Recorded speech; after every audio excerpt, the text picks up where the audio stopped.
যদিও teachers day পেরিয়ে গেছে, কিন্তু টিচার্স ডেটা তাও তোমরা এই দিনটাকে পালন করছো, তার কোনো তো একটা জিনিস আমি তাদের মেসেজ দিতে চাই, মানে মেসেজ বলতে মেসেজও ঠিক নয়, একটা বার্তা, সেই বার্তাটা তোমাদের ভবিষ্যৎ জীবনে হয়তো কাজে লাগতে পারে।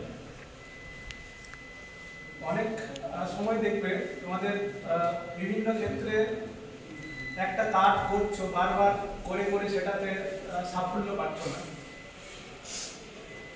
এবার ওই কাজটা যখন তুমি বারবার করে করে শেষ পর্যন্ত যদি সেটা তুমি সাফল্য লাভ করো, সেখান থেকে যে আনন্দটা পাবে, আর যদি ওয়ান টাইম করে সেখান থেকে যে সাফল্যটা পাও, ওয়ান টাইমে যদি ফার্স্ট টাইম যদি সেটাতে পেয়ে যাও, জাস্ট তুমি ট্রাই করলে পেয়ে গেলে, সেই জিনিসটা যে সাফল্যটা পাবে, তার চেয়ে যদি বারে বারে কোনো একটা জিনিস করে সেখান থেকে যে সাফল্যটা লাভ করবে, সেটা কিন্তু অনেক বেশি তোমার আনন্দদায়ক, অনেক বেশি হয়ে ওঠে জীবনে।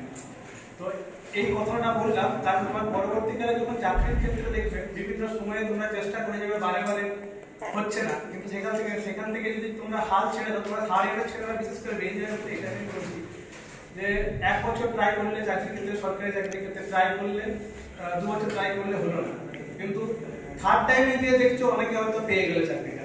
এবার যারা 2 বছরের করে ছেড়ে দিলেন তারা হঠাৎ ছেড়ে দেবে, এরকম নয়। আমি বলবো যে কোনো কিছুর ক্ষেত্রে যখন কোনো কিছু জিনিসে একটা লেগে থাকবে, তোমরা সেটাকে কন্টিনিউয়াসলি লেগে থাকবে, 2 বছর দরকার হয় 3 বছর, সেটা লেগে থাকার পরে দেখবে একদিন না একদিন ঠিক সাফল্যটা পেয়ে যাবে।